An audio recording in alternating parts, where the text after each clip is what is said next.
달려갈 길을 마치고 그다음에 내 믿음을 지켰다 이런 단어를 이제 바울이 마지막으로 고백을 하고 있습니다. 전도 제자가 누구인가 여러 가지를 이야기하겠죠. 뭐 전도 제자니까 전도 많이 하고 전도를 잘하는 사람이다. 물론 그것도 틀린 말은 아니고요. 그렇지만 가장 중요한 본질이 뭐다? 전도 제자는 언약의 여정을 걸어가는 자가 그게 전도 제자예요. 가장 훌륭한 전도자는 뭡니까? 언약의 여정을 마무리하고 마치는 사람이 그게 가장 훌륭한 전도제자가 되게 되는 거예요. 그런데 여러분들 우리가 복음도 다 알고 있습니다. 복음 모르는 사람이 어디 있습니까? 여러분들 이 자리에 저와 여러분들이 앉아 있다는 말은 복음을 다 알고 있는 거죠. 그런데 복음을 아는데도 복음의 한과 복음의 뜻이 없으니까 복음의 길을 걸어가지를 않게 되는 거예요. 세계복음화라는 언약의 여정들을 걸어가야 되는데 이 부분들을 가지고요 복음 안다라고 말하면서도 언약의 여정을 걸어가지 않는 사람들이 너무나 많이 있게 되어지는 겁니다. 왜 그러냐? 복음을 아는 게 중요하지만은 복음의 한이 있어야 되고요. 복음의 한이 있으니까 복음의 뜻이 있게 되게 되는 거예요. 이제 수요 예배 때에 이제 말씀을 다니엘서 말씀을 나누고 있습니다. 또 이렇게 좀 깊게 좀 보려고 생각을 하고 보니까 또 많은 은혜가 있더라고요. 그래서 여러분들 뭐 제가 자랑하는 건 아니고 그죠? 여러분들이 수요 예배 메시지가 이제 인터넷에 올라오니까 한번 보시기를 바랍니다. 그냥 단순한 다니엘이 아니고요. 얼마나 하나님이 다니엘을 그 포로 시대에 귀중한 축복과 응답을 두고 그를 불렀는지 조금 제가 이제 좀 주석 꺼내놓고 여러 가지를 좀 보면서 보니까 참 많이 은혜가 되더라고요. 그래서 요즘 그렇게 해서 다니엘서를 보고 있습니다. 다니엘의 가장 중요한 특징이 뭐죠? 다니엘은 복음의 뜻을 가지고 있는 거예요. 그리고 복음의 뜻을 가질 수밖에 없는 배경이 뭡니까? 다니엘에게는 복음의 한이 있는 겁니다. 이 복음의 한과 복음의 뜻을 가지고요 다니엘 자신이 포로 시대의 일평생을 언약의 여정입니다. 이걸 계속해서 걸어가게 되는 거예요. 저와 여러분들 누가 올바른 그리고 전도제자냐라고 이야기할 때에 오늘도요 나의 언약의 여정이 있습니다. 나만이 걸어가야 되는 분명히 길이 있는 거예요.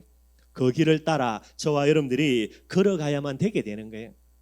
나는 하나님이 내게 주신 언약의 여정 걸어가고 있는가 돌아볼 수 있도록 하고요 끝까지 언약의 여정들을 마칠 수 있는 우리 모든 성도들이 되기를 주님의 이름으로 축원드리겠습니다.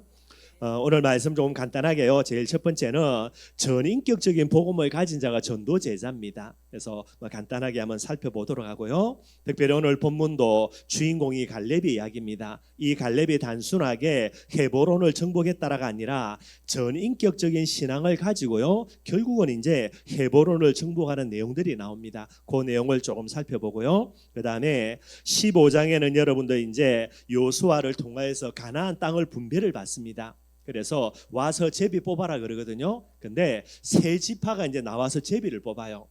그게 이제 15장의 유다 지파, 16장의 에브라임 지파, 17장의 므낫세 지파가 나오면서 그 내용들을 조금 한번 살펴보고요. 그러면은 나머지 7지파는 뭐 하냐? 얘들이 여러분들 지파를 이제 제비를 뽑기는 뽑아야 되는데 겁이 나가지고요. 뽑지를 못해요, 여러분들.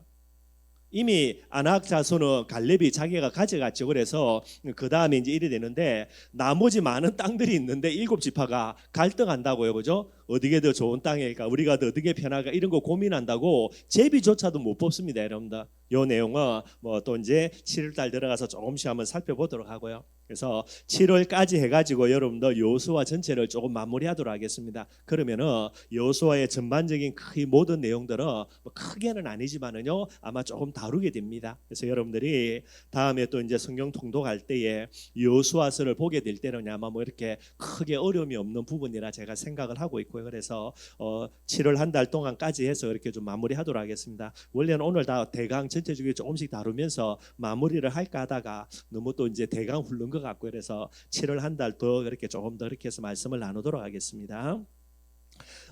첫 번째입니다. 전도제자는 반드시 어떤 복음이 되어야 되는가? 전인격적인 복음을 가져야 돼요.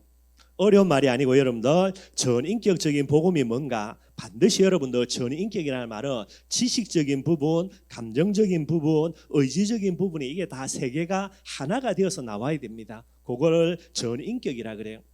전도제자는 전인격적인 복음을 가져야 되겠죠. 전인격이라고 이야기 드린 대로 지식적인 부분들입니다. 반드시 지식적인 복음을 가져야 되는 거예요. 복음의 내용을 이야기하는 거죠, 여러분들. 복음의 뜻이 뭡니까? 복된 소식, 기쁜 소식이에요. 항상 저와 여러분들이 진짜 하나님 앞에서 제일 먼저 질문할 거, 오늘도 나에게 무엇이 복된 소식이요? 무엇이 나에게 기쁜 소식인가? 여러분 항상 점검을 해봐야 됩니다. 여기에서 모든 것이 나누어지는 거예요. 전인격적인 복음의 첫 출발이 뭐냐? 지식적인 부분이 됩니다. 복음이 기쁜 소식이 맞다면 오늘 나에게 무엇이 가장 기쁜 소식이고 무엇이 가장 복된 소식일까? 이거 체크를 해봐야 되는 거예요. 전도제자인 저와 여러분들입니다. 내가 전도제자라고 이야기할 때에 나의 가장 기쁜 소식이요, 나의 가장 복된 소식이 뭐가 돼야 됩니까? 예수도 좋고 모세도 좋고 엘리야도 좋고 아닙니다, 여러분들. 복음도 좋고 돈도 좋고 건강도 좋고 그게 아니라니까요.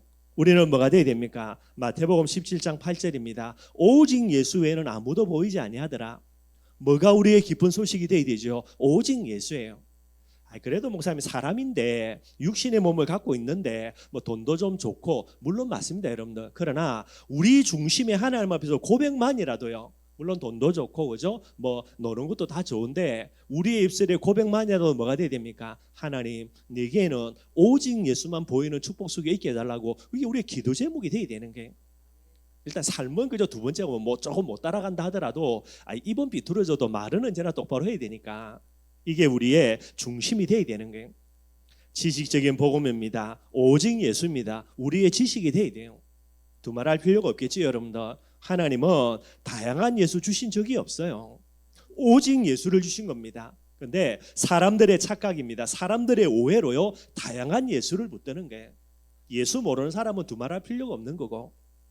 전도제자인 저와 여러분들 전인격적인 복음을 가져야 되는데 첫 번째입니다. 오직 예수의 올바른 지식 반드시 가져야 되는 거예요.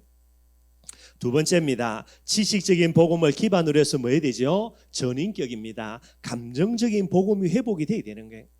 반드시 우리 마음속에 복음에 대한 지식과 거기에서 뭐가 나와야 됩니까? 복음에 대한 올바른 감정이 나와야 되는 거예요. 복음에 대한 감정은 두 가지입니다, 여러분들. 하나는 뭐죠? 복음에 대한 감사예요. 복음을 통해서 창세기 3장에서 건전해 주신 하나님의 그 은혜와 하나님의 사랑에 대해서 뭐가 있어야 됩니까? 감사가 있어야 돼요.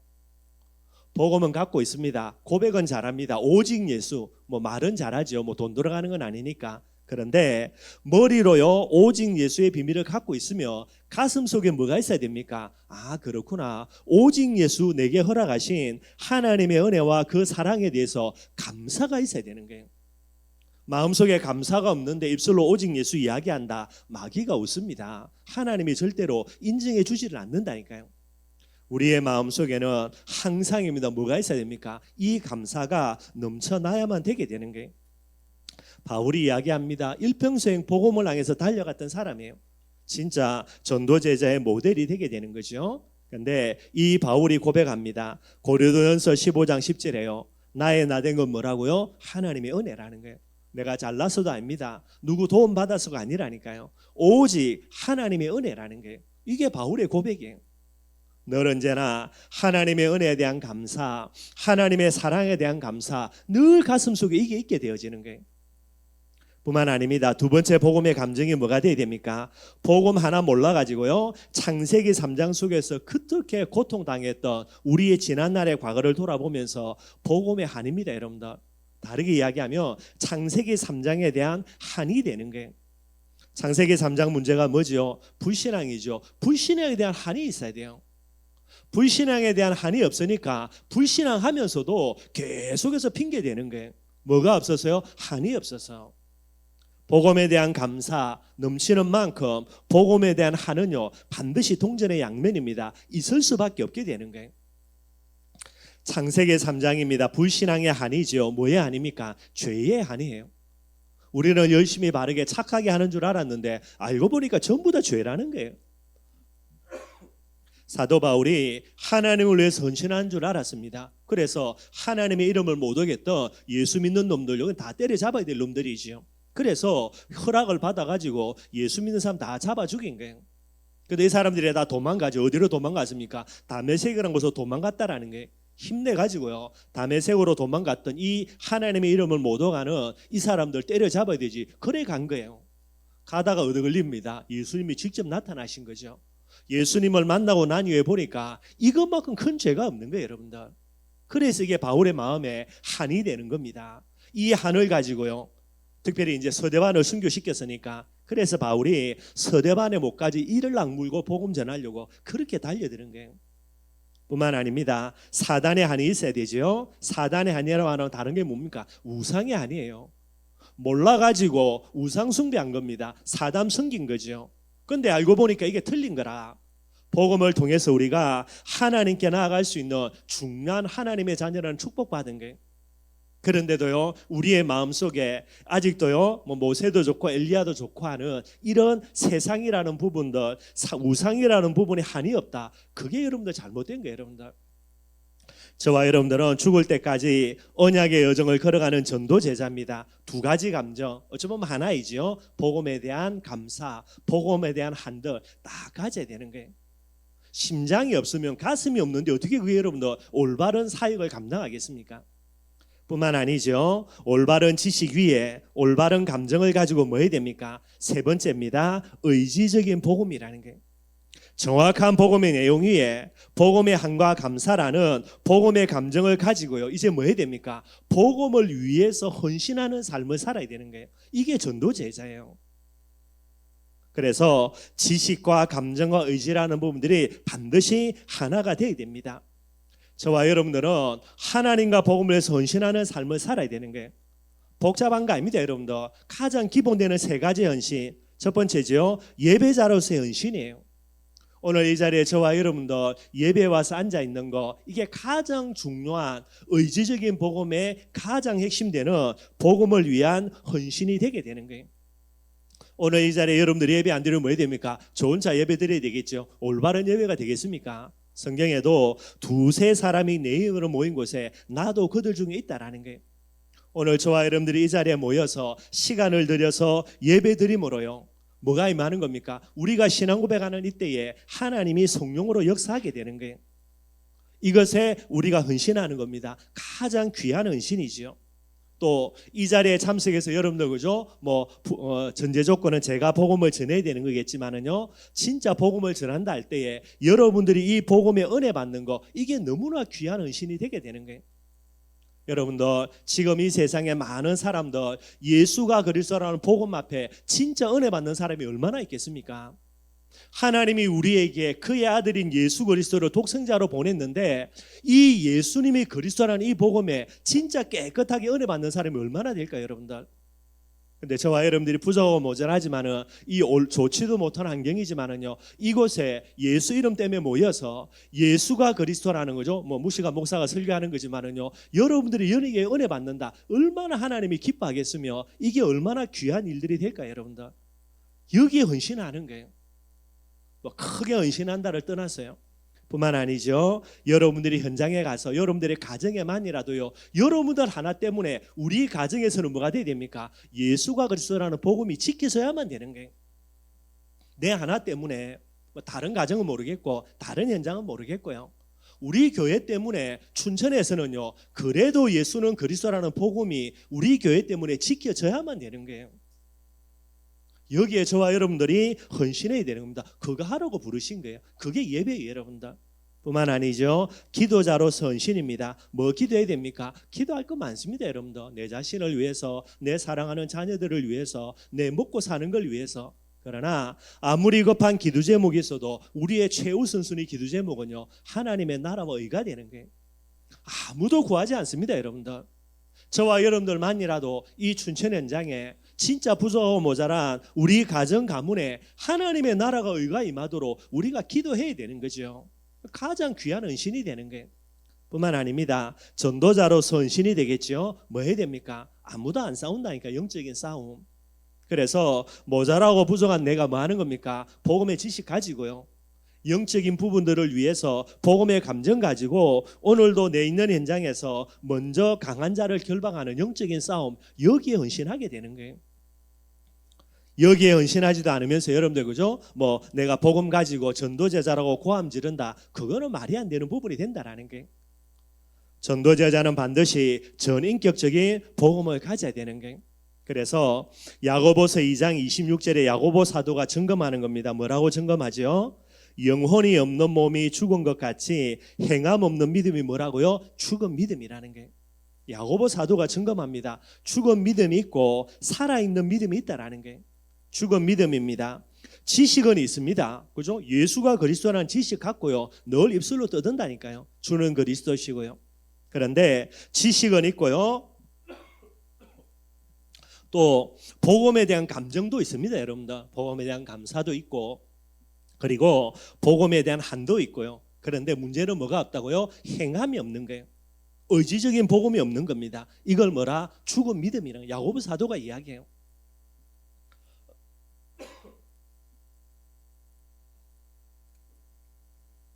그런데 이것만뿐만 아니라 또 다른 죽은 믿음이 있습니다. 그게 뭐냐면 여러분들, 그죠?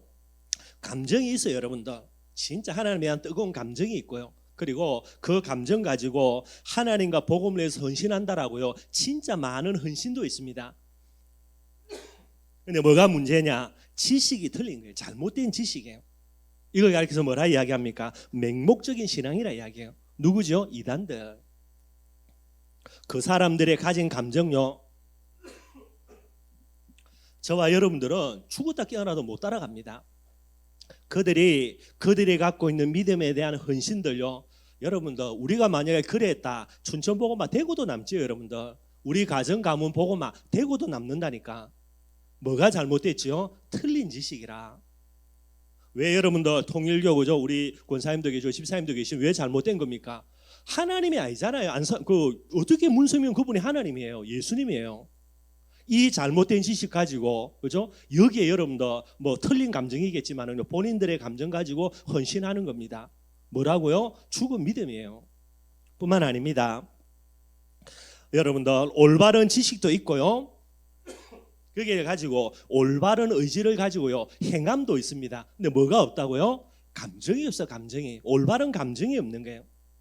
요걸 가리켜서 뭐라고요? 기복신앙이라 이야기해요. 복음도 알고 있습니다. 그래서 복음을 위해서 헌신한다니까요. 그런데 무엇 때문에요? 하나님에 대한 중요한 중심이 없으니까 자기 이익을 위해서 헌신하게 되는 거예요. 희생하게 되는 거예요. 그걸 기복신앙이라 이야기해요, 여러분들. 이것도 어떤 믿음이라? 죽은 믿음입니다. 저와 여러분들은 살아있는 믿음, 살아있는 신앙이 되어야 되는 거예요. 예수가 그리스도라는 복음 위에 그 은혜에 대한 감사와 거기에서 오는 복음의 한을 가지고요. 오늘도 뭐 해야 됩니까? 예배자로, 기도자로, 전도자로 내 있는 현장에서 헌신하게 되는 거예요. 지정의가 하나 된 전인격적인 신앙입니다. 이게 바로 올바른 신앙이 되게 되는 거예요.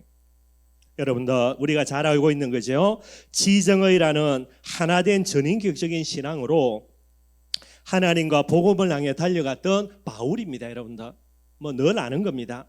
사도행전 20장 24절, 그죠? 우리가 다 외울 수도 있죠, 그죠? 나의 달려갈 길과 주 예수께 받은 사명 곧 하나님의 은혜의 복음을 전가하는 일을 마치려면은 나의 생명조차 조금도 귀한 것으로 여기지 아니한다. 바울의 그의 고백이에요. 감정, 그 이전의 지식, 그 다음에 의지를 가지고요. 나는 죽어도 좋다라는 복음을 위해서. 그 정도가 아닙니다. 로마서 14장 8절도요. 바울이 이제 쓴 서신서라 어떤 사람은 이야기하고 뭐 아니다라고 이야기하지만요. 바울이 썼다라는 게 이제 일반적인 추론이니까요. 바울의 고백이라면 로마서 14장 8절입니다. 내가 살아도 주를 위하여 죽어도 주를 위하여 사나 죽거나 내가 하나님의 것이라는 게 바울의 고백이에요, 여러분들. 지식과 감정과 의지를 가지고요. 하나님 앞에 달려갔던 그의 삶의 중요한 고백이 됩니다. 뿐만 아니죠. 고린도전서 9장 16절에 바울이 이야기합니다. 내가 복음을 전해도 뭐 할 거 없다. 자랑할 거 전혀 없다. 왜 그렇습니까? 이 복음은 부득불할 일임이라. 그러면서 바울이 이야기합니다. 만일 내가 이 복음을 전하지 아니하면 내게 뭐가 있다고요? 저주와 재앙이 있어야 된다. 바울이 이야기하는 거예요. 왜 그렇습니까? 그는요 전인격적인 신앙을 갖고 있게 되어지는 거예요. 내가 복음 안 전하면 내게 저주와 재앙이 미쳐도 아무 할 말이 없다라고 바울이 이야기를 하고 있게 되어지는 거예요. 복음을 아는 사람을 하나님이 원하는 것이 아닙니다, 여러분들. 복음의 단순한 감정과 의지만 가진 사람 하나님이 원하는 게 아니에요. 그리고 아무 이유 없이 맹목적으로요 무조건 헌신하고 충성하는 거, 그것도 하나님이 원하는 게 아닙니다. 하나님이 원하시는 것은 전인격적인 신앙입니다. 전인격적인 복음을 가져야 되는 거예요. 저와 여러분들 우리 현장에서 정말로 하나님이 원하시는 전인격적인 신앙을 가지고 하나님 앞에 나아가는 그런 저와 여러분들이 되기를 바라겠습니다. 두 번째로 여러분들 이 전인격적인 인격적인 신앙의 모델이 되는 사람이 누구냐? 그게 갈렙이에요. 그래서 오늘 갈렙의 모습을 조금 한번 살펴보겠습니다.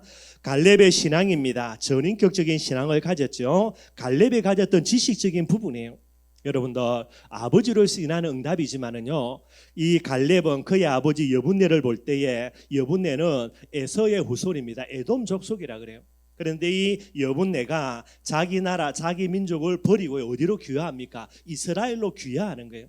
왜 귀화하겠습니까 여러분들? 똑같은 이삭의 후손들인데 하나는 에서 하나는 야곱이잖아요. 그런데 이 야곱이 뭐가 됩니까? 선민으로 택함 받아서 하나님을 섬기는 일에 부름을 받은 거예요.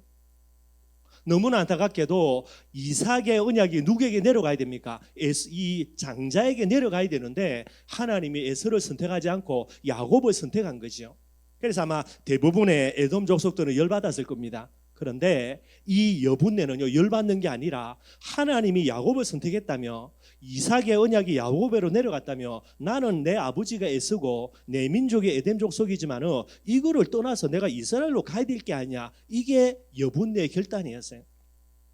그래서 여분네는 나라와 민족을 버리고 하나님에 대한 선민에 대한 결론 딱 가지고 어디로 가는 겁니까? 이스라엘 민족 귀화해 버립니다. 그래서 어디 지파에 소속이 되냐? 유다 지파에 소속이 되게 되는 거예요. 그 아버지의 영향이죠. 이름을 아예 지어주기를 뭐라고요? 게라고 지어줍니다. 갈렙인 거예요. 그 말이 뭔 말입니까? 결국은 내가 하나님을 선택해서 나라와 민족을 버리고 이스라엘로 귀화했는데 이 중심 가지고 너는 일평생에 진짜 주인 배반하지 않는 개처럼 누구에게 충성하라고요? 하나님께 충성하라고요. 그런데 우습게도 웃음가 이걸 진짜 갈렙의 마음에 담아버리는 거예요. 그래서 우리가 살펴봤던 대로 갈렙이 일평생 누구에게 충성합니까? 하나님께 충성하는 거예요. 하나님에 대한 선민에 대한 정확한 결론을 갖고 있습니다. 그리고 나중에 하나님의 은혜로요 이제 가나안 땅 정탐에 부름받게 됩니다. 이때에 갈렙이 정탐하고 와서 보고하는 내용이 뭡니까 여러분들? 가나안 땅의 언약에 대한 정확한 결론을 가지고 보고하는 거예요. 가나안 땅의 언약 가지고요. 지식적인 부분입니다. 그 정도가 아니죠. 가나안 땅 들어갔습니다. 어떤 땅을 달라라고 이야기해도 우선권이 이 갈렙에게 있어요. 근데 갈렙이 뭐를 달랍니까? 아낙 산지에 달라라는 거예요. 왜 그렇습니까? 아낙 산지에 대한 정확한 이해를 갖고 있는 거예요. 그래서 내놔라는 겁니다. 여러분들 지식적인 부분이고요. 그 정도가 아닙니다. 감정적인 부분이죠. 아벨의 아버지였던 여분네의 영향으로 언약의 백성으로 귀화된 게 여분네와 갈렙이에요. 그러니까 여러분들 이방 민족인 나를 하나님의 선민으로 불러주셨다라는 부분에 대해서 갈렙과 여분네의 마음에는요 너무나 넘치는 감사가 있는 게, 그래서 여분네가 아들의 이름을 너무나 감사해서 니는 하나님께 충성해야 된다, 안 하면 안 된다, 그래가 이름을요 게로 갈렙으로 지어준 거예요. 그게 상처가 안 되고요, 그게 본인에게 주신 언약으로 알고 일평생에 하나님께 충성하는요 이 감사의 비밀을 가지고 그게 갈렙이 되게 되는 거예요. 뿐만 아닙니다. 40년 그죠? 광야 생활을 통하여서 갈렙의 마음속에 안악에 대한 한을 키워가는 거예요. 그래서 나중에 이제 가나안 땅 들어가서 분배받을 때에 그거 내놔라는 거예요. 왜 그렇습니까? 40년 동안 내가 한을 키워왔다라는 거예요. 그래서 그 땅이 아니면 안 된다라고 갈렙이 이야기하는 겁니다. 감정적인 부분이죠. 마지막으로 의지적인 부분입니다. 우선권을 가진 갈렙이었습니다. 그래서 기피하는 아낙산지를 뭐라고요? 그걸 요구하는 거예요. 이게 갈렙의 의지이자 갈렙의 행동이 되게 됩니다. 그리고 여러분들 그죠? 이제 뭐 그거는 뭐 이제 이야기할 수 있으니까 그래서 분배를 받았어요. 여호수아는 할렐루야 아멘이겠죠, 그죠? 골 머리 아픈 거를 아낙산지를 갈렙이 달라 하니까 그래 뭐 언뜻 주게 됩니다. 근데 여러분들 분배를 받고 난 다음에 뭐 나는 할 도리 다 했으니까 내가 지금 85살인데 뭐 하겠냐, 나중에 누군가는 저 땅 정복하겠지, 그게 아니라니까요. 85세 먹은 나이를 가지고요 이 노구의 몸을 이끌고 어디로 올라갑니까? 아낙산지를 정복하러 갈렙이 앞장서서 올라가는 거예요. 이게 갈렙의 의지예요. 여러분들 전인격적인 신앙이라니까요. 아내에 대한 것들을 가지고 응답받고 나는 이제 할도리 끝났다. 내가 이제 분배받았으니까 너가 이제 올라가 가지고 뭐 후대들부터 많이 있으니까 이거 정복하라가 아니라니까요. 본인이 직접 군사를 이끌고 올라가 가지고 가는 이 안악산지를 정복하는 내용들이 되는 거예요. 이게 오늘 읽었던 본문입니다, 여러분들. 안악산지를 정복에 들어가는 갈렙의 내용이 오늘 본문에 나와 있게 되어지는 거예요. 그래서 여러분들 13절은 이제 안악산지에 대한 한을 가지고 기랏 아르바를 분배받은 갈렙의 내용들이 나오지요. 13절에 기랏 아르바를 분배받았다. 기랏 아르바를 정복하고요, 헤브론이라고 이름 바꿉니다. 이게 갈렙이 한 거거든요. 여기 보니까 왜 기랏 아르바라 되어 있냐? 아르바라는 이름은요, 안악의 아버지예요. 이걸 안악산지라고 이야기하는 거는 안악이라는 사람이 그곳에 이제 어마어마한 산성을 건축하게 되면 그래서 안악산지고요. 원래 이름은 기랏 아르바라는 거예요. 안악의 아버지가 이제 아르바 있고요. 이걸 정복해서 헤브론으로 이제 이름을 바꾸는 게 그게 이제 갈렙이 한 일들이 되게 됩니다. 14절이죠, 그죠? 갈렙이 거기서 안악의 소생 그 세 아들 고 세세와 아이만과 달메를 쫓아내었고 누가 앞장서서요? 갈렙이 앞장서서. 내가 분배받은 것까지 내가 했으니까 뭐 내가 벌써 나이가 85세인데 이 안악산지를 정복하는 건 이제 너희들이 해라라고요. 충분히 이야기할 만하죠, 여러분들. 뭐 자녀가 후대들이 없는 것도 아닌데 그럼 충분히 이야기해도 되는데 갈렙이 어떻게 합니까? 믿음 가지고 나아간다니까요. 순종한다니까요. 그래서 이야기합니다. 행함이 없는 믿음은 무슨 믿음이라? 죽은 믿음이라. 그런데 행함을 가지고요, 실제로 올라가게 됩니다. 그리고 15절에 보면요, 거기서 올라가서 아마 이제 안악산지 옆에 또 여러분들 그죠? 기랏세베대라는 또 다른 성이 있는 거예요.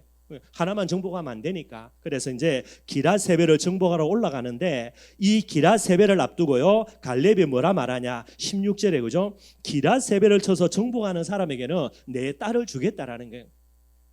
뭐 여러분들 갑자기 안악산지를 정복하면서 갈렙이 마음이 바뀌거나 또 안악산지를 정복할 때에 뭐 갈렙이 부상을 입었거나 그런 거 아니거든요, 여러분들. 왜 그러면 여러분들 그죠? 뭐 더 큰 안악산지는 정복해 놓고 기랏세벨은 가만히 두고 다른 사람들이 부탁을 하냐? 그러면서 조건을요, 저거 정복하면 내 딸 줄게 이래 되는 거예요. 딸을 준다는 말은 많은 그런 권리를 이제 그 사람에게 양보한다는 그런 내용들이 됩니다. 왜 그럴까요? 뭐 여러 가지 있겠지만은요, 제가 생각해 보기로는 이제 갈렙이 죽고 난 다음에는 뭐가 해야 됩니까? 그의 가문의 다음에 지도자를 생각을 해야 되는 거죠.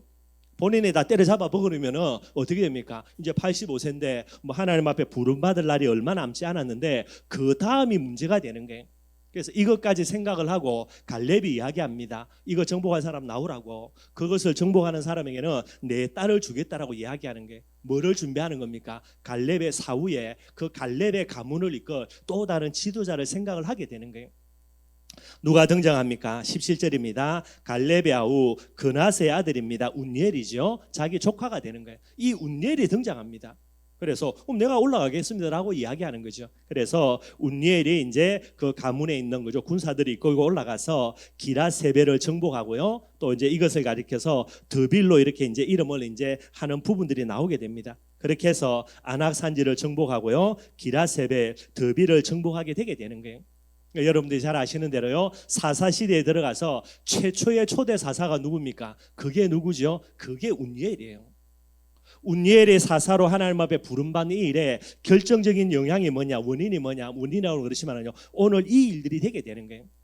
그래서 갈렙이 죽고 난 이유를 생각했던 부분인 것 같고요. 그래서 갈렙의 이유를 위해서 오늘 이렇게 이야기했는데 여기에 등장하는 게 운니엘입니다. 그래서 운니엘이 이제 이 갈렙의 가문에 그죠? 또 넓게서는 유다 지파의 그죠? 우두머리와 같은 그런 지도자 역할을 감당하게 되는 거예요. 그리고 사사 시대에 들어가서 큰 문제가 생겼을 때에 하나님이 누구를 부르냐? 이 운니엘을 불러서 사사 역할을 감당하면서 이제 사사 시대가 시작이 되게 되는 거예요. 그렇게 여러분들이 보시면 좋을 것 같고요. 여러분들 이 갈렙의 신앙입니다. 그냥 여러분들 그죠? 뭐 누군가 하겠지 뭐 그죠? 뭐 당연히 그럴 수 있는 부분이 된다니까요. 근데 갈렙은 여기에 믿음으로 본인이 도전하는 거고요. 다 응답받아 가지고 내가 잘났다 할렐루야 아멘 하면 되는데 그 영광조차도요, 다음 시대를 생각하고 준비해 두는 부분들로 이렇게 다른 사람에게 넘기는 그런 응답까지도 오늘 본문을 보게 되는 게 전인격적인 신앙입니다. 전도제자인 저와 여러분들의 신앙이 돼야 되는 거예요. 마지막 세 번째로 여러분 오늘 15장에부터 해서 이제 세 지파입니다. 유다 지파, 에브라임과 므낫세 지파, 이 세 지파가 여호수아에게 나와 가지고 이제 제비 뽑아서 땅을 분배받는 그런 내용들이 나오는 거예요. 오늘 15장에는 여러분들 유다 지파의 기업입니다. 그래서 유다 지파가 제일 먼저 나와 가지고 제비를 뽑게 되는 거예요. 이 제비를 뽑게 되는데 이제 어디를 분배를 받냐, 배정을 받냐. 8절에 읽어보면요, 또 흰놈의 아들의 골짜기로 올라가서 여부스 곧 예루살렘 남쪽 어깨에 이르며, 유다 지파가 분배받는데 그 중에서 어떤 땅을 분배를 받냐, 이게 달라인 게 아니에요. 여러분들 제비를 뽑았는데 뽑혀 나온 곳이 이곳이 되게 되는 거예요. 그 중에 하나가 뭡니까? 그게 바로 예루살렘입니다. 예루살렘은 뭐죠? 앞으로 성전이 세워질 가장 중요한 땅이에요. 이 땅에 뭐가 됩니까? 누구에게 분배가 되어지죠? 제비를 뽑았는데 이게 이제 유다 지파가 되게 되는 거예요. 뭐 때문입니까, 여러분들? 결국은 언약 때문이에요.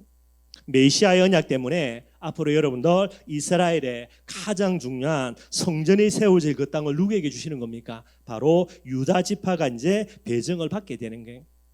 근데 할렐루야 아멘 할 것만이 아니고 또 다른 곳 중에 하나의 특징이 있습니다. 오늘 45절 47절을 보면요, 45절을 보면요, 에그론과 그 촌락들과 그 마을들과, 그다음 16절에 에그론 쭉 나오고요, 17절입니다. 아스돗과 그 촌락들과 그 마을들과 그래요.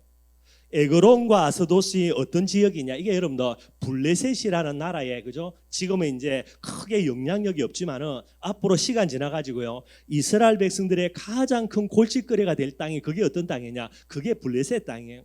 그래서 블레셋에서 나와가지고 제일 이스라엘 백성들 괴롭혔던 것 중에 하나가 이제 골리앗 장군이죠. 이게 블레셋 지파에서 나오는 거예요. 블레셋에 나중에 이제 5가지 도시 국가가 있는데 그 중에 하나입니다. 2개입니다. 에그론과 아스돗이라는 거예요. 가드 뭐 그다음에 이제 에그론, 아스들로, 아스도, 그다음에 뭐 에스글로, 이렇게 이제 뭐 다 외우라면 제가 헷갈리는데 찾아보면 나오는데 그 중에 이제 2곳이 여기에 나오는 거예요. 무슨 말이냐면 제일 이스라엘 백성들이 머리 아프고 골 때리게 만드는 그런 땅까지도 이스라엘 민족 중에서 누구에게 주는 겁니까? 이 유다 지파에 주게 되는 거예요. 너희들이 장자 가문이고 언약의 가문이니까 너희들이 이거 정복하라는 거예요. 정복을 하냐, 정복을 못하며, 그래서 많은 문제가 일어나는데요, 이 블레셋 땅을 누가 완전히 정복하냐? 요게 유다 지파의 왕으로 등극하는 다윗이 완전히 정복을 하게 됩니다. 그렇게 보시면 되고요. 그 다음에 15장 63절입니다. 거기에도 뭐가 나오면요, 예루살렘에 누가 사냐? 여부수 족속이 사는 거예요. 예루살렘 성이 여러분들, 그죠? 이스라엘의 나중에 수도가 되어져서, 그죠? 뭐 평지에 있는 어마어마한 성이다 아닙니다, 여러분들. 이게 산 높은 곳에 있는, 이게 여러분들 어마어마한 요새예요. 그게 이제 예루살렘 성이거든요. 그래서 나중에 이제 예루살렘에 이제 성을 딱 건축하고 난데 이게 얼마나 금성철벽이 되는지는 나중에 바벨론에 쳐들어와 가지고 무너뜨리는데도 무너지지를 않습니다. 그 정도로요. 여기에 지금 누가 먼저 사냐? 여부수 족속이 사는 거예요. 근데 유다 지파가 이 여부수 족속을 쫓아내지 못하는 그런 내용들이 이제 오늘 본문에 나와지게 되게 되는 겁니다. 그 다음에 이제 16장에 보면은 에브라임 지파가 이제 기업을 분배받는 내용들이 나오는 거예요. 그래서 여기에 보면 여러분들 왜 에브라임 지파가 먼저 나오냐? 일단 16장 1절에는 요셉 자손이 제비를 뽑으러 이제 나오게 됩니다. 그래서 이제 제비 뽑는 부분들이 돼 있고요. 그 다음에 보면은 이제 5절부터는 누가 나오냐? 에브라임 자손의 기업이 먼저 나와요. 왜 그러냐면 원래는 므낫세가 장남입니다. 그리고 둘째 아들이 이제 에브라임이고요. 그래서 여러분들 창세기 48장에 보면은 이제 이 에브라임 지파, 에브라임하고 므낫세를 데리고 야곱이 이제 죽음을 맞이할 때가 돼가니까요, 요셉이 이 둘 데리고 자기 아버지에게 이들을 축복해 달라 그래요. 그래서 오른손 앞에는, 야곱의 오른손 앞에는 므낫세를, 왼손 앞에는 에브라임을 딱 놓고 두 손 들어 머리에 손을 쥐고 축복해 달라 그러죠. 근데 야곱이 어떻게 합니까? 손을 바꿔버려요. 왼손이 누구에게? 므낫세에 가고 오른손이 차남인 에브라임에 가도록 그렇게 축복을 해버립니다.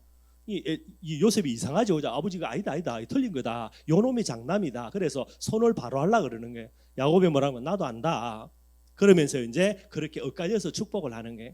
그래서 여러분들 이 야곱의 축복 이후로 이제 에브라임보다, 므낫세보다는 에브라임이 하나님의 축복과 응답에 항상 우선권을 가지게 됩니다.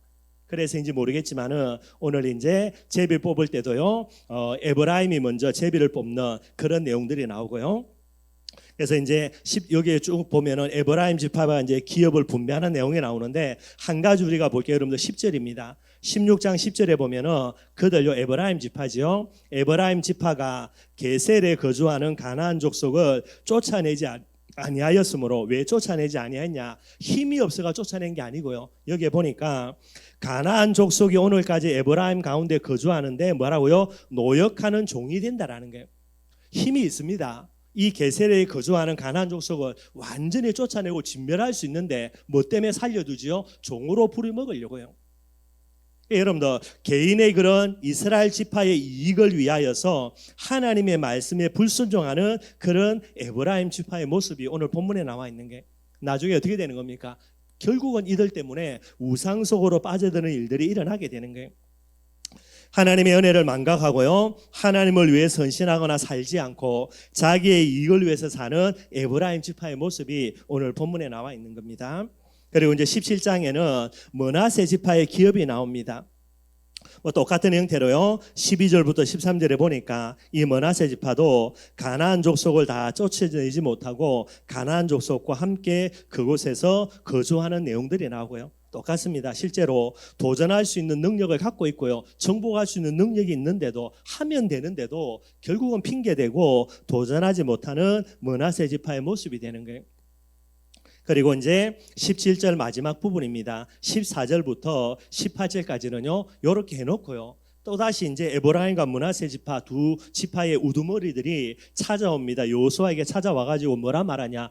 야, 우리는 두 지파고, 실제로 여러분들 에브라임과 므낫세 지파의 그런 이제 숫자가 다른 지파보다 좀 많았어요. 여러분들 큰 그런 부족들이 지파입니다. 그래서 요구합니다. 야, 우리 이거 땅 준 거 가지고 택도 없다. 모자라니까 또 다른 땅을 더 우리에게 분배해 달라라고 여호수아에게 요구하게 됩니다. 전부 다 욕심이죠, 여러분들.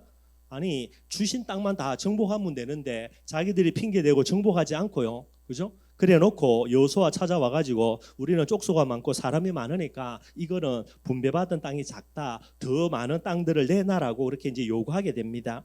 이때 여러분들, 그죠? 여호수아가 뭐라 말하냐? 너 욕심 부리지 말고 준 거 있으니까 다 정복하면 되고, 진짜 너희들이 정복하고 싶으면 정복하지 못하고 남아있는 땅들 많이 있다. 다른 이제 그 가나안 족속들이 자리를 차지하고 있겠죠. 거기 가서 정복해고 너가 땅 차지하면 된다라고 이제 여호수아가 이야기를 하게 되는 겁니다. 그래서 이제 그들이 요구하는 말이 이제 말이 안 맞게 되는 거죠. 그래서 그 요구를 이제 내려놓는 부분들이고요. 이게 이제 17절 마지막에 나오는 내용들이 되게 되는 거예요. 여러분들, 그죠? 오늘 이제 17장까지 조금 살펴봤는데, 일단은 여러분들, 그죠? 이제 세 지파 반입니다. 세 지파 반은 요단의 동편을 배정을 받았으니까요, 이제 남아 있는 10지파입니다. 세 지파 반이라는 므낫세 반지파니까요. 므낫세 지파는 또 요단 서편에서 땅을 분배받아야 되니까, 그래서 므낫세 반지파까지 해가지고 10지파가 되는 거예요. 10지파 중에서 세 지파만 나와가지고 땅을 분배받습니다. 나머지 7지파는요 제비조차도 못 뽑는 거예요. 나중에 여러분들 뭐 다음 주나 이제 이야기하겠지만은, 여호수아가 아무리 기다려도 얘들이 와가지고 제비를 안 뽑으니까 여호수아가 뚝꾹 열려가지고요 7지파 대표 부릅니다. 다 불러와가지고, 야, 너희들 이제 사람들을 모집해가지고 남아 있는 땅을 가서 7땅덩어리로 다 분해가지고 가져오라는 거예요. 7지역으로 나눠가지고 거기서 전부 다 지도 다 그려가지고 너희들이 가져오라고 여호수아가 명령을 합니다. 그래서 억지로 이제 나머지 땅들을 얘들이 이제 분배받는 그런 내용들이 나오는 거예요. 오늘 여러분들 세 지파입니다. 유다 지파 그리고 므낫세와 에브라임 지파가 나와서 제비를 뽑게 되는데 왜 그러냐? 여러분들 영적인 자부심 때문에 그래요. 다른 지파들은 다 머뭇거리고 나아가지 못하는데 유다 지파가 왜 제일 먼저 나와가지고 제비를 뽑냐? 유다 지파는 장자 지파라는 자부심을 갖고 있습니다. 원래는 여러분들 장자가 루벤이죠. 근데 루벤이 범죄함으로 인하여서 장자권을 박탈당해버려요. 그럼 누구에게 내려갑니까? 둘째 아들 시므온에 내려가고요, 시므온이 자격이 안 되면 레위에게 내려가겠죠. 그런데 시므온과 레위도 포악한 부분을 가지고 그의 동생입니다 다말이 강간당했다 이래가지고요 속임수 써가지고, 그죠? 세겜 족속도 포궁수술 다 하게 만들어 놓고, 그래야 이제 결혼시켜 준다 해놓고요 얘 둘이 가가지고 다 죽여버리는 거예요. 그러면 이 어마어마한 도시국가가 아닙니다. 성 하나입니다. 여기에 이제 세겜이라는 부분들이 이제 우두머리 돼 있으니까 이것 때문에 장자의 권한을 갖다가 또 이제 참 이렇게 박탈당하게 되는 거예요. 그 다음에 누굽니까? 이게 이제 유다입니다. 근데 여러분들 창세기를 보면은 유다도 개판이거든요. 얘도 뭐 언약이 뭐고 전혀 관심이 없어요. 그런데 누구 때문입니까? 며느리 하나입니다. 다말이요. 유다라는 부분들 속에서 이 언약 때문에 도전했던 것 때문에 이 유다도 이 언약이라는 부분들을 놓쳐버릴 수밖에 없는 위기 속에서도요. 여자 하나, 며느리 하나 잘 들어와 가지고 유다 지파가 장자의 가문의 축복과 응답을 받아 누리는 거예요. 그래서 이게 빼앗기지 아니하고 이제 유다 지파가 언약의 비밀을 갖고 있고요. 메시아가 오는 축복과 응답들을 받아 누리게 됩니다. 이게 이제 창세기 49장에 야곱의 그런 마지막 유언적인 축복 속에 유다 지파를 향한 축복이 되게 되는 거예요. 여러분들 그죠? 루벤 같은 경우도 어마어마한 축복을 받았는데 그걸 축복인 줄 모르니까요. 엉뚱한 짓거리 해가지고 다 빼앗겨 버리고 형의 잘못으로 인하여서 이게 어마어마한 축복이 본인들에게 내려오는데도요. 이게 얼마나 축복인지 모르고 엉뚱한 짓거리 하다가 시몬과 레위도 이걸 다 빼앗겨 버리게 되는 거예요. 그래서 이제 유다 지파로 내려가게 됩니다. 항상 말씀드리는 거죠. 축복을 축복으로 알아야 됩니다. 그래야 이걸 지키고 간수할 수 있게 되어지는 거죠. 그걸 모르니 축복을 전원도 그죠? 간수 못 해가지고 다 빼앗겨 버리고요. 쉽게 얘기하면 남 좋은 일 다 시키고 이렇게 되게 되는 거예요. 영적인 자부심 때문에 제일 먼저 도전하는 게 유다 지파고요. 그러면 요셉 지파입니다. 에브라임과 므낫세지요. 여러분들 요셉에게 주신 축복이 뭐냐니까 영적인 장자는 유다인데 육신적인 장자는 누가 됩니까? 그게 여러분들 요셉 지파예요. 그래서 그 당시에 육신적인 부분에 가장 중요한 역할을 담당했던 거 가나안에서 애굽으로 내려가게 만들고요. 여러 가지 역할을 감당한 것은 요셉이죠. 그래서 하나님이 그렇게 한 거예요. 그래서 육신적인 축복과 응답의 제일 핵심되는 거는 에브라임과 므낫세 지파가 진짜 많은 축복을 받습니다. 근데 그 축복 받아 놓고서도요. 나중에 이제 우상 숭배 때문에 축복을 빼앗기는 게 이게 에브라임과 므낫세 지파가 되게 되는 거예요. 결국 여러분들 우리가 우리 후대들에게 뭐를 전달해야 되냐? 영적인 자부심 진짜 전달이 돼야 돼요. 나는 복음 가진 사람이다. 나는 하나님의 자녀다. 나는 진짜 전도 제자다. 여기에 여러분들 자부심이 있어야 된다니까요. 이게 없으면 여러분들 그죠? 중요한 순간을 앞두고 응답 속으로 못 들어가시게 됩니다. 그것도 저와 여러분이 조금 참고해 보시면 될 것 같고요. 말씀 결론 맺도록 하겠습니다. 오늘 여러분들 갈렙의 믿음 조금 살펴봤죠. 갈렙의 믿음은 행함이 있는 믿음입니다. 행함의 두 가지 핵심이 뭡니까? 하나는 순종이고요. 하나는 도전이에요. 저와 여러분들의 삶들 속에 행함이라는 순종과 도전이 없다면 그거는 죽은 믿음입니다, 여러분들. 행함과 순종이라는 그죠? 순종과 도전이라는 행함을 가지고요. 살아있는 믿음이 된 게 갈렙의 믿음이에요. 그 결과는 뭐가 됩니까? 갈렙 하나 때문에 많은 축복과 응답이 그의 후대들에게 전달이 되게 되는 겁니다. 반대로요. 행함이 없는 죽은 믿음을 가진 사람들 그게 7지파예요. 제비 뽑으러 나오라 그랬는데도 겁이 나가지고 나가지를 않습니다, 여러분들. 옆에 유다가 제비 뽑고 그리고 에브라임과 므낫세가 제비 뽑는데도요 본인들이 안 나가는 거예요. 아마 여러분들 제일 큰 영향은 그들의 지도자겠죠, 여러분들. 멍청한 지도자들. 아니 믿음 없으면 믿음 있는 척이라도 하든가, 그죠? 뭐 제비 뽑는 거 일단 뽑아놓고 나중에 뒷검은 뭐 감당하면 되지, 그러면 되는데 그거조차 못하는 거예요. 행함이 없는 믿음, 죽은 믿음이고요. 그리고 가나안 족속을 온전히 쫓아내지 못했던 세 지파입니다. 쫓아내지 못해요, 여러분들. 다 쫓아낼 수 있는데도 에브라임 지파는 자기 이익 때문에 종으로 불을 먹으려고 남겨두고요. 또 므낫세 지파는 믿음으로 도전하면 하나님 응답 주실 건데 자기 스스로 안 된다고 포기하고 그만둬 버리고요. 그런데 한 사람입니다. 여호수아의 정복 전쟁 이후에 가나안 땅을 정복했던 최초의 사람이 누구죠? 그것도 안악산지를 이게 갈렙이 되는 거예요. 여호수아의 정복 전쟁 이후에 가나안 땅을 정복했던 최초의 사람 이게 갈렙이 됩니다. 그러니 갈렙의 신앙과 이들의 신앙은 다를 수밖에 없는 거죠. 뭐 도전하지 않고 내가 잘 먹고 잘 살면 되지, 잘 먹고 잘 사는 정도가 아니고 여러분들 이 세 지파와 또 7지파는요 저주화장의 통로로 후대들에게 그렇게 역할을 감당하게 되는 거예요. 저와 여러분들 바라는 것은 행함이 있는 믿음 되기를 바랍니다. 죽은 믿음이 아닙니다, 여러분들. 지정의를 가지고요 정말로 하나님이 원하실 때에 하나님 앞에 순종하고 믿음으로 도전할 수 있는 그런 축복을 누리는 저와 여러분들이 되기를 주님의 이름으로 축원드리겠습니다.